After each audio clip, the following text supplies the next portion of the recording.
Saudara-saudara yang terkasih dalam nama Tuhan kita Yesus Kristus, kita bersyukur karena hari ini kita bisa kembali dalam program belajar Alkitab, Renungan Satu Pasal Satu Hari. Hari ini kita akan merenungkan firman Tuhan dari Keluaran pasal 26. Dan apa yang akan kita baca di sini adalah tentang pembuatan kemah suci yang langsung diberikan oleh Tuhan kepada Musa. Dan sebelum kita merenungkan firman Tuhan ini, mari kita sama-sama menyanyikan satu buah lagu dari KPPK nomor 279 yang berjudul Memperkenankan Hati Tuhan. Ku tak mau hidup percuma, tiada hasilnya. Tolong ku giat Tuhan, gunakan tiap waktu menyenangkan hati Tuhan. Inilah doaku, asal Tuhan kuatkan, ku mau setia selalu. Sebagai orang Kristen, dalam setiap sisi kehidupan kita harus selalu mengerti bahwa kita mau melakukannya sesuai dengan perintah Tuhan. Nah, bagi orang Israel untuk menyembah Tuhan di dalam beribadah, bagaimana mereka bahkan membangun tempat ibadah mereka, itu diberikan oleh Tuhan secara detail dan spesifik apa yang harus mereka lakukan. Nah, kepada kita orang Kristen tidak diberitahukan kepada kita bagaimana cara kita membangun gereja kita, batu apa yang digunakan, berapa luasnya, karena ini berbeda. Kemah suci ini adalah tempat yang fix, ukurannya fix, karena itu tidak ditujukan untuk orang berkumpul, semua orang masuk di dalamnya. Kalau gereja kita berkumpul ya tergantung jumlah jemaatnya. Kalau semakin besar jemaatnya, mungkin kita membutuhkan tempat yang lebih besar. Kalau sedikit mungkin kita membutuhkan tempat yang lebih kecil. Jadi itu semua tergantung situasi dan kondisi. Tetapi apa yang mau kita lihat di sini, walaupun ini adalah terkhusus untuk orang Israel yang sedang berada di dalam perjalanan mereka menuju tanah perjanjian, bukan berarti kalau kita melihat pasal seperti ini dan kemudian kita melewatinya begitu saja, tidak ada yang perlu kita perhatikan. Nah, yang perlu kita perhatikan dari pasal-pasal seperti ini adalah tentang prinsip kembali, karakter Tuhan. Oke, dan kita akan melihat beberapa ayat di sini yang akan membuat kita sadar bahwa di dalam bahkan penyembahan kita kepada Tuhan, tentang bagaimana kita membangun gereja Tuhan, bagaimana kita beribadah kepada Tuhan, kita akan lihat dalam pasal-pasal ini tentang karakter Tuhan yang juga harus kita aplikasikan bahkan di dalam ibadah kita di dalam gereja Tuhan. Oke, jadi itulah yang mau kita lihat dari pasal-pasal seperti ini. Nah, untuk penjelasan dari apa yang disampaikan oleh Tuhan di sini, ya kita akan lihat nanti di gambar yang akan saya buatkan. Oke. Nah, perlu kita sadari atau kita ketahui bahwa ini adalah sebuah hal yang sampai saat ini orang selalu memperdebatkan bentuknya itu seperti apa. Nah, kalau kita melihat di internet, kalau kita ketik saja di Google kemah suci untuk orang Israel, nah kita akan melihat beberapa gambar yang berbeda. Nah, itu adalah hal yang wajar sebab memang tidak ada yang mengetahui gambar persisnya seperti apa. Oke, nah apa nanti yang akan saya gambarkan itu adalah menurut saya yang paling mendekati dengan deskripsi di sini. Oke, jadi oleh karena itu mari sama-sama kita perhatikan dan kita lihat apa yang dituliskan di sini sehingga kita boleh mengerti akan apa yang dimaksudkan di sini. Oke, mari kita sama-sama melihat di dalam gambar saya ini. Nah, kita melihat di sini bahwa dalam ayat 1 dikatakan, kemah suci itu haruslah kau buat dari 10 tenda dari lenan halus yang dipintal benangnya dan dari kain ungu tua, kain ungu muda dan kain kirmizi dengan ada kerupnya. Buatan ahli tenun haruslah kau buat semuanya itu. Nah, ada 10 tenda di sini. Nah, 10 tenda di sini bukan berarti membuat 10 kemah suci, tetapi 10 kain. Oke, 10 kain dan ada 4 warna. Kita tadi sudah lihat. Oke, 4 warna. Dan ini 10 kain ini, 4 warna ini kita tidak tahu berapa warna yang satu, tapi yang pasti ada 10 kain. Nah, 10 kain ini dikatakan di sini panjang tiap-tiap tenda haruslah 28 hasta. Jadi kain ini, oke, panjangnya adalah 28 dan lebarnya adalah, dan lebar tiap-tiap tenda 4 hasta. Oke, 28 hasta itu sekitar 12,6 meter, sedangkan 4 hasta itu sekitar 1,8 meter. Oke. Nah, ini yang dimaksudkan dengan kain ini bukanlah kain penutup tenda. Nah, tenda biasanya kalau kita melihat tenda, oke, gambaran tenda contohnya seperti ini. Oke, ini gambaran tenda biasanya. Nah, tenda ini maksud saya kain ini bukanlah penutupnya yang ini. Oke, bukan penutup yang ini. Bukan kain ini. Bukan. Oke. Tetapi nanti kita akan tahu bahwa ini adalah penutup sekeliling daripada kemah suci. Jadi ada sedikit perbedaan antara kemah suci dengan tenda-tenda biasanya. Oke, dan di sini dikatakan ada 10 ini, 28 kali 4 hasta. Dan kemudian di ayat yang ketiga dikatakan 5 dari tenda itu haruslah dirangkap menjadi satu, dan yang 5 lagi juga harus dirangkap menjadi satu. Jadi 5 dirangkap menjadi satu, 2, 3, 4, 5. Jadi ada 5 masing-masing 28 dirangkap menjadi satu, menjadi jumlahnya kita tahu 140. Oke, 140 hasta panjangnya. Kemudian 5 lagi dirangkap. Oke, sorry dengan gambaran yang jelek ini. 140 hasta. Jadi kalau kita jumlahkan keduanya 280 hasta. Karena kita tahu nanti ini akan digabungkan. Dikatakan di ayatnya yang keempat. Pada rangkapan yang pertama di tepi satu tenda yang di ujung haruslah engkau membuat sosok-sosok kain ungu tua, dan demikian juga di tepi satu tenda yang paling ujung pada rangkapan yang kedua. 50 sosok haruslah kau buat pada tenda-tenda yang satu, dan 50 sosok pada tenda yang di ujung pada rangkapan yang kedua, sehingga sosok-sosok itu tepat berhadapan satu sama lain. Dan haruslah engkau membuat 50 kaitan emas dan menyambung tenda-tenda kemah suci yang satu dengan yang lain dengan memakai kaitan itu sehingga menjadi satu. Nah, sosok-sosok di sini maksudnya adalah kaitan. Jadi dibuat sini kayak 50 kaitan seperti itu, di sini juga 50, sehingga apa? Supaya ini bisa digabungkan. Oke. Jadi seperti ini nanti digabungkan menjadi satu. Nah, jadi setelah ini menjadi satu, kita tahu bahwa ini bukan lagi seperti ini. Oke, melainkan kalau saya melihat apa yang dituliskan di sini dan nanti apa yang dituliskan di ayat berikutnya, ini sebuah bisa dibilang cover di sekeliling daripada kemah suci. Oke, jadi ini 140 tambah 140 adalah 280 hasta. Oke, jadi saya menganggap bahwa kemah suci ini memiliki lebar 50 dan panjang 100. Oke, dengan lebar 50, maaf, ini agak miring ya.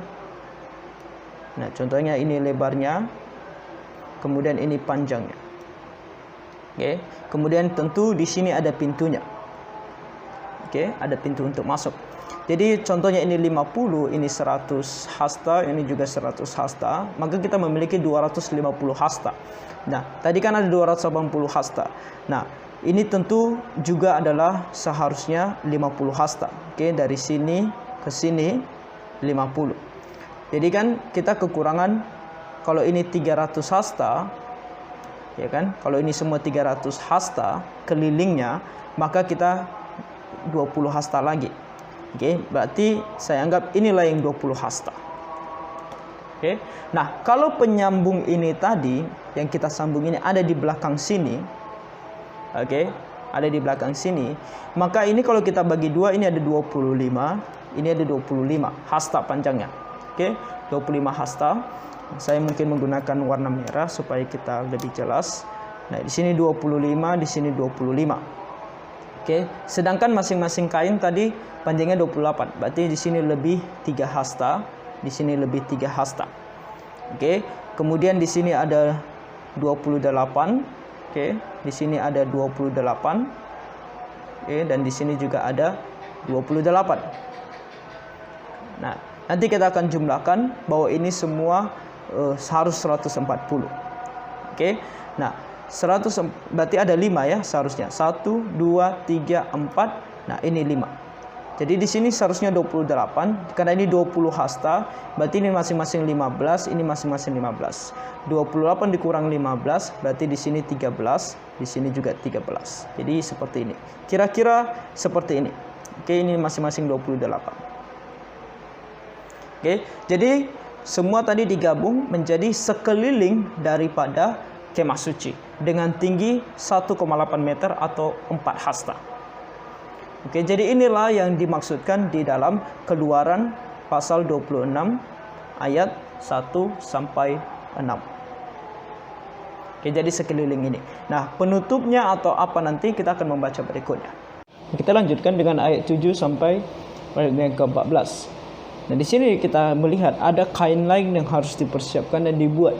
Dikatakan di sini bahwa juga haruslah engkau membuat tenda-tenda dari bulu kambing menjadi atap kemah yang menudungi kemah suci. 11 tenda harus kau buat. Jadi kalau tadi kita melihat ada kain 10 yang dibuat, sekarang 11. Nah, ke-11 kain ini dikatakan di sini atau penutup ini terbuat dari bulu kambing.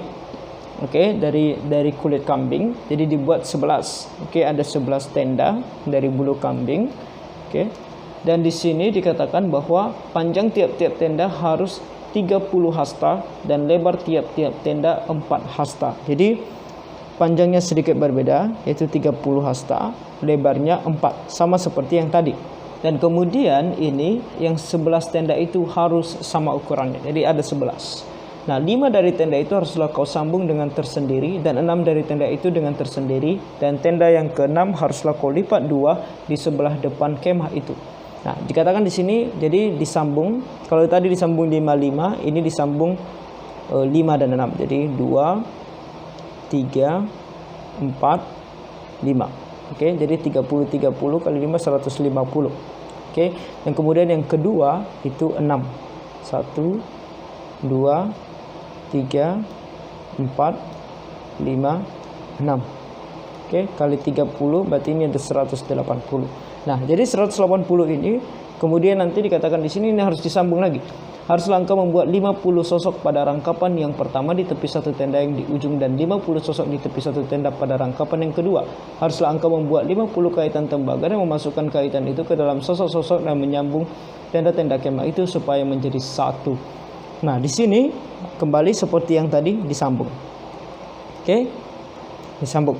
Nah, fungsi dari ini nanti kita tahu ini akan dilipat. Kenapa ini akan menjadi pintu? Jadi saya coba gambarkan kembali. Yang tadi, yang sebelah dalam tadi, oke, yang sebelah dalam, yang tadi dari 28 dan 28 kali 28, kan? Ini yang 50, ini 100. Nah, sama prinsipnya juga dengan yang di luar. Oke, saya gambar dengan warna merah yang ada di luar. Nah, ini akan yang ini tadi, yang 30 ini. Jadi ini ada di luar. Oke, sebenarnya berdempetan, jadi supaya apa? Kasih jarak sedikit. Oke.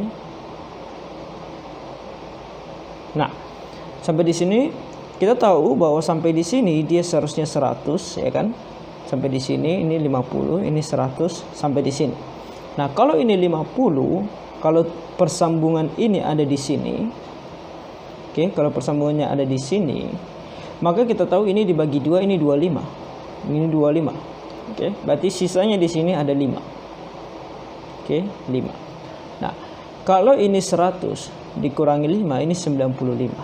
Kalau dikali 95 ini dibagi 3, berarti di sini ada 30, di sini juga 30, di sini juga 30.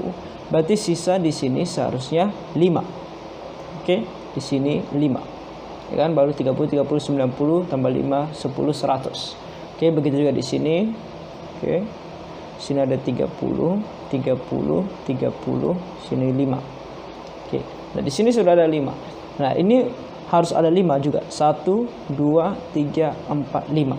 Jadi di sini kita harus mengerti bahwa di sini pintunya agak sedikit lebih lebar. Kenapa? Karena itu yang ini tadi. Oke, kain ke-6. Kain ke-6 ini panjangnya 30. Berarti ini harusnya 30.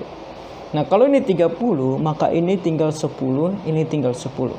10 di sini dan sudah diambil 5 di sini, berarti sisa ini adalah 15. Oke, 15. Jadi 15 hasta, 15 hasta, 10 hasta, 10 hasta, dan 30 hasta. Nah, yang ini katanya dilipat. Jadi dilipat menjadi 2 di sini. Kenapa? Karena nanti ketika ini ditutup, pada waktu tidak digunakan, ini akan ditutup. Ini akan diperpanjang ke sini. Akan diperpanjang, dia akan diperpanjang ke sini. Jadi dia akan menjadi penutup di sini sepanjang 30 hasta. Oke, jadi itu yang dimaksudkan di sini. Makanya dia nanti dilipat. Oke, kita baca dikatakan di sini di ayat 13, sasta di sebelah sini dan sasta di sebelah sana pada bagian yang berlebih pada panjang tenda-tenda kemah itu haruslah berjuntai pada sisi-sisi kemah suci di sebelah sini dan di sebelah sana untuk menudunginya. Juga haruslah engkau membuat untuk kemah itu tudung dari kulit domba jantan yang diwarnai merah dan tudung dari kulit lumba-lumba di atasnya lagi. Jadi ini adalah kulit dari kambing jantan atau lembu jantan yang diwarnai merah dan kemudian di atasnya ditutupi lagi dengan kain lumba-lumba. Jadi seperti ini, oke, dibuat di sekelilingnya. Tingginya sama dengan ini, 4 hasta, 1,8 meter. Oke, jadi itu yang kita lihat di ayatnya yang ke-7 sampai ayatnya yang ke-14. Nah, sekarang kita lanjutkan di ayat 15 sampai ayatnya yang ke-25. Nah, ini tentang papan. Dikatakan di sini haruslah engkau membuat untuk kemah suci papan dari kayu penaga yang berdiri tegak. Jadi jelas di sini adalah sebuah papan. Oke, dan ini berdiri tegak, bukan ditidurkan di bawah tetapi berdiri. Nah, nanti kita akan lihat fungsinya. Dikatakan berapa banyak? 10 hasta panjangnya.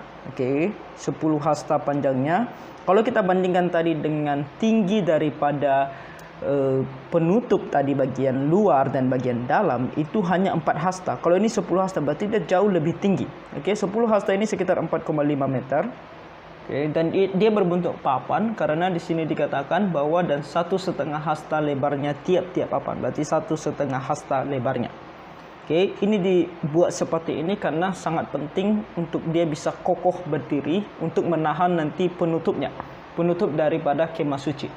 Kemudian di sini dikatakan di ayat 16, maksud ayat 17, tiap-tiap papan harus ada 2 pasaknya yang disengkang satu sama lain. Demikianlah harus kau perbuat dengan segala papan kemah suci. Nah, saya percaya bahwa itu ada di bawah sini. Jadi ini kayak dibelah untuk menjadi 2 seperti ini.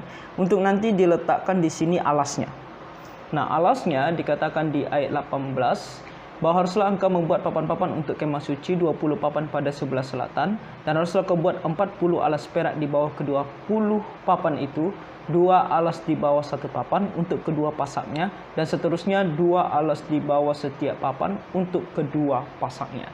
Jadi jelas di sini dikatakan bahwa ini ada 20, dibuat 20 untuk sebelah selatan saja, nanti saya akan gambarkan, dan juga dibuat 40 alas perak. Kenapa 40? Karena setiap tiang ada 2, 1, 2. Jadi 2 alas perak setiap ini. Jadi karena ini jumlahnya 20 menjadi 40 semua alas peraknya. Nah, saya akan coba gambarkan di sini yang lebih besar daripada kemah sucinya supaya nanti muat ketika kita masukkan ke 10 pasak tersebut atau ke 20 pasak tersebut maksud saya. Oke, jadi ini yang tadi bagian dalam. Oke. Seperti ini ya. Kemudian ada yang bagian luar. Maaf kalau gambarnya kurang baik ya, karena ini dibuat secara spontan saja. Oke, dan di sini tadi di sini ada jaraknya yang lebih lebar. Oke, sebagai pintunya. Jadi yang masukkan di sini di sebelah selatan ya kita mengikuti mata angin saja. Oke, ini utara, ini selatan di bawah sini. Jadi ada 20. Masukkan di sini ada 20. Oke. Kita tidak diberitahukan jarak antara satu tiang ke tiang lainnya. Oke, yang diberitahukan kepada kita lah disusun 20 di sebelah selatan. Oke, jadi ada 20 di sini. 1 2 3 4 5 6 7 8 9 10 11 12 13 14 15 16 17 18 19 20. Oke, jadi 20 di sebelah selatan. Oke, kita lanjutkan di ayat 20 dikatakan juga untuk sisi yang kedua dari kemah suci pada sebelah utara. Nah, sekarang di sebelah utaranya kau buatlah 20 papan. Jadi di sebelah utara juga 20 papan. Oke, 20 papan juga di sebelah utara. Di 1 2 3 4 5 6 7 8 9 10 11 12 13 14 15 16 17, 18, 19, 20. Oke, jadi 20 di sebelah utara, 20 di sebelah selatan. Ayat 21, dengan 40 alas peraknya, sama 40 alas perak. 2 alas di bawah satu papan, dan seterusnya 2 alas di bawah setiap papan. Oke, sama seperti ini tadi prinsipnya. Kemudian ayat 22, untuk sisi belakang kemah suci pada sebelah barat haruslah kau buat 6 papan. Jadi sebelah barat itu di sisi belakang sini dibuat 6 papan. Oke, jadi ada 6 papan di sini. 1, 2, 3, 4, 5, 6. Oke, jadi seperti itu kira-kira gambarannya, walaupun sebenarnya lebarnya ini sama saja. Oke, dan di sini dikatakan bahwa di ayat 22, untuk sisi belakang kemah suci pada sebelah barat haruslah kau buat 6 papan, 2 papan haruslah kau buat untuk sudut kemah suci. Jadi ditambah 2 untuk sudutnya. Jadi kira-kira dibuat di sini untuk sudutnya 2, 1 di sini, 1 di sini. Jadi 2, seperti itu. Di sini dikatakan di ayatnya yang ke-24, kedua papan haruslah kembar pasaknya di sebelah bawah, dan seperti itu juga kembar pasaknya di sebelah atas di dekat gelang yang satu itu. Demikianlah harus kedua papan itu haruslah itu merupakan kedua sudutnya. Jadi harus ada 8 papan dengan alas peraknya, 16 alas, 2 alas di bawah satu papan, dan seterusnya 2 alas di bawah satu papan. Jadi inilah seperti ini. Jadi 8, 1, 2, 3, 4, 5, 6 untuk di belakang sini, kemudian sudutnya ada 2, jadi 8 semua. Jadi kira-kira beginilah. Nah, fungsi tiang ini nanti kita akan tahu. Mungkin saya akan coba gambarkan sedikit bagaimana fungsinya. Oke. Jadi kalau kita tadi mungkin ini dilihat dari sisi sudut paling depan, kita bisa lihat bahwa kira-kira seperti ini. Jadi ini oke, mungkin seperti ini. Oke.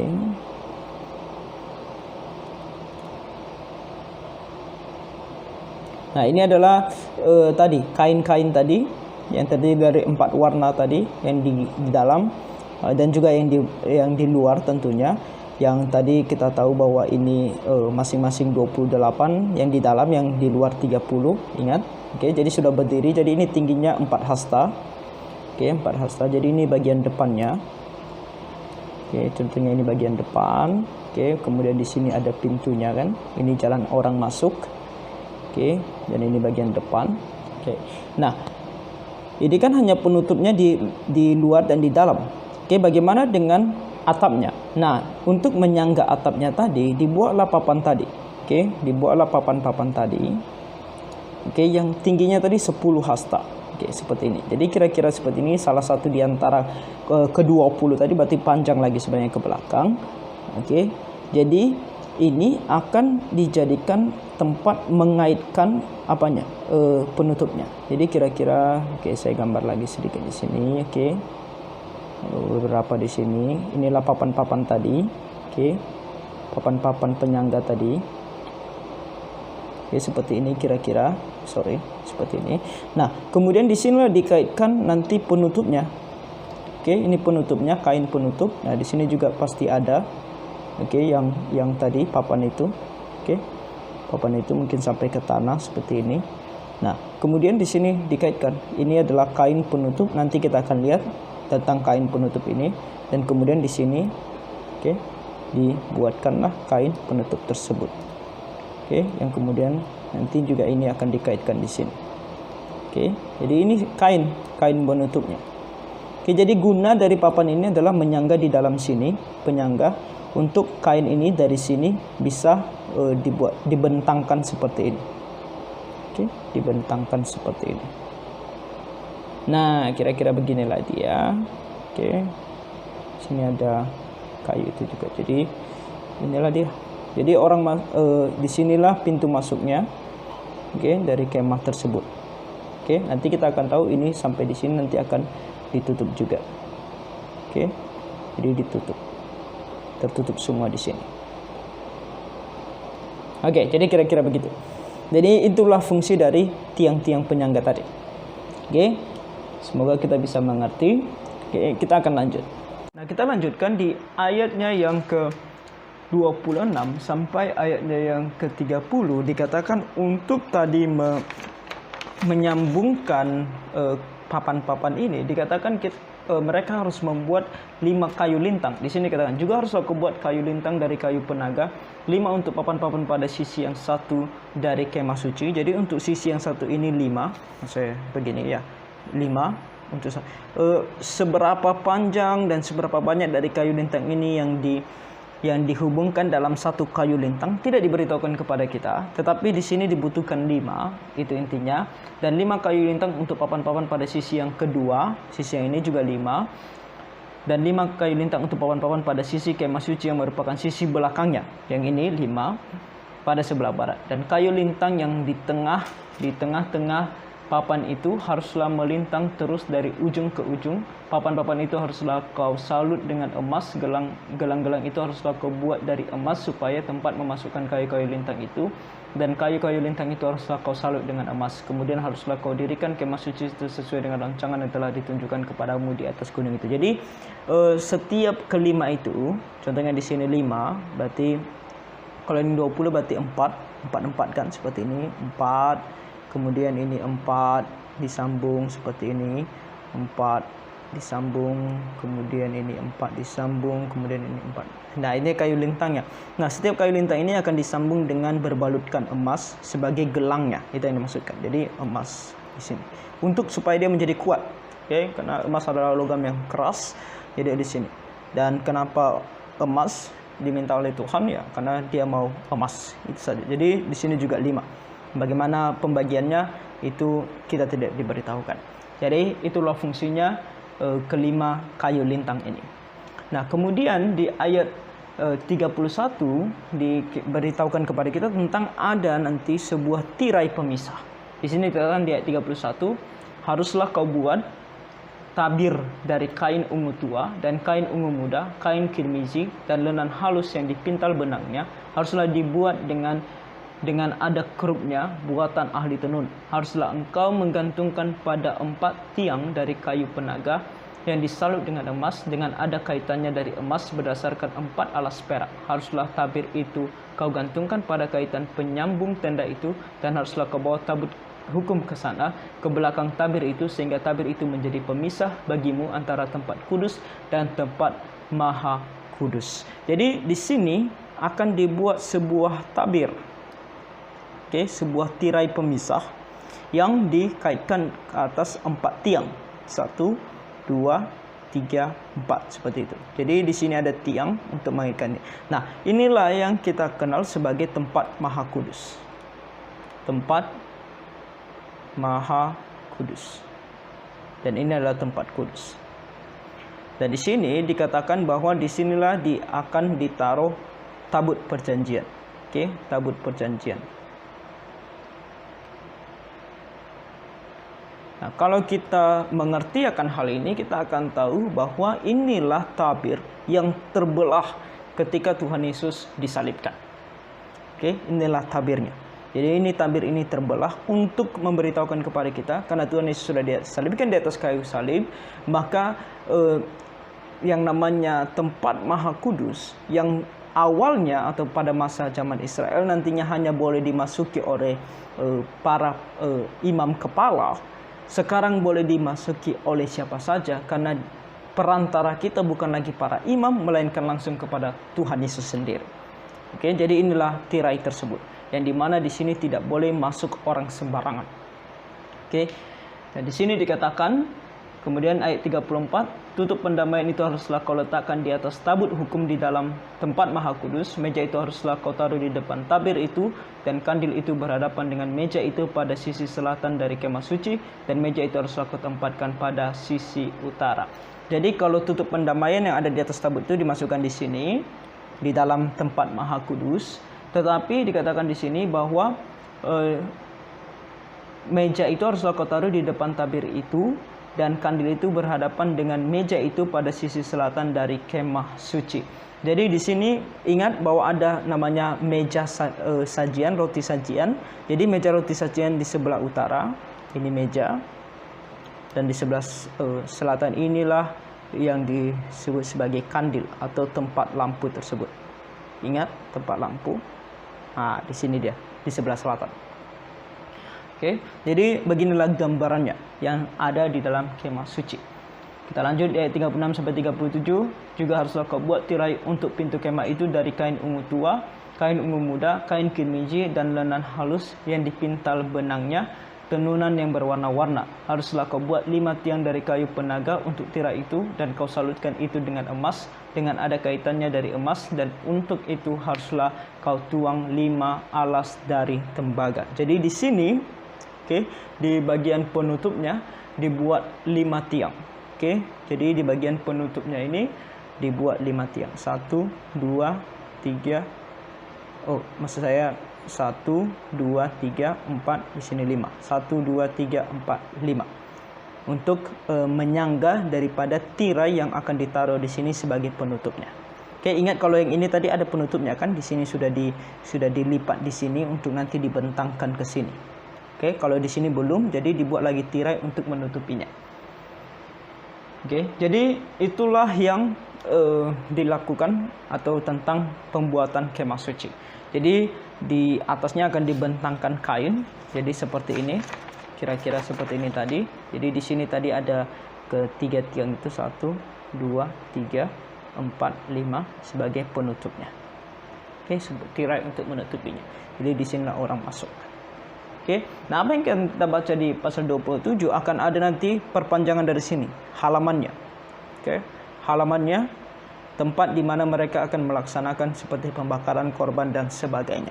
Jadi itu yang akan kita lihat di pasal selanjutnya. Jadi itulah yang kita lihat diberitakan oleh Tuhan kepada Musa untuk apa yang dia harus lakukan ketika dia membangun kemah suci. Nah, saya mau kembali membacakan ayat 30 dari pasal 26. Katakan sana, kemudian haruslah kau dirikan kemah suci sesuai dengan rancangan yang telah ditunjukkan kepadamu di atas gunung itu. Jadi di sini kita melihat sebuah karakter daripada Tuhan.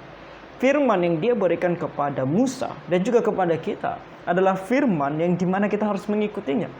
Nah, seperti yang saya bilang tadi di awal, bahwa tidak ada takaran detail bagi kita bagaimana caranya kita membangun rumah Allah, gereja, atau tempat-tempat lainnya untuk kita beribadah kepada Tuhan. Tidak ada gambaran yang sangat detail. Tetapi yang perlu kita sadari di sini adalah bahwa karakter Allah adalah dia selalu menginginkan sesuai dengan kehendaknya. Dan di dalam firman Tuhan, walaupun kita tidak diberitahukan tentang ukurannya itu berapa meter, berapa sentimeter, bagaimana dari batu apa dan segala macam, tetapi kita diberitahukan bahwa rumah Tuhan itu harus tempat di mana kita beribadah kepada Tuhan di dalam roh dan kebenaran, dan di dalam ketertiban dan di dalam kekudusan. Oleh karena itu segala hal, bahkan ketika kita membangun gereja dan ketika nanti kita beribadah di dalam gereja, harus kembali menggambarkan karakter Allah yang mencintai, yang menginginkan yang namanya kekudusan, ketertiban di dalam beribadah kepada Tuhan. Nah, itu yang bisa kita ambil dari sini. Sebuah prinsip yang bisa kita aplikasikan di dalam ibadah kita kepada Tuhan. Baik ketika kita membangun gereja Tuhan maupun ketika kita beribadah di dalamnya. Harus ada hal-hal yang nantinya kita membaca di dalam firman Tuhan adalah prinsip-prinsip yang memimpin kita untuk melaksanakan ibadah kita di tempat dan dengan cara yang tertib, teratur, dan penuh dengan kekudusan, dengan rasa hormat dan takut akan Tuhan. Itulah yang kita bisa lihat di sini. Jadi prinsip ini kita tanam di dalam hati dan pikiran kita dengan prinsip-prinsip lain nanti yang kita temukan di dalam Alkitab. Demikianlah kita harus beribadah kepada Tuhan. Jadi demikianlah renungan kita hari ini. Kiranya Tuhan menolong kita semua. Tuhan memberkati.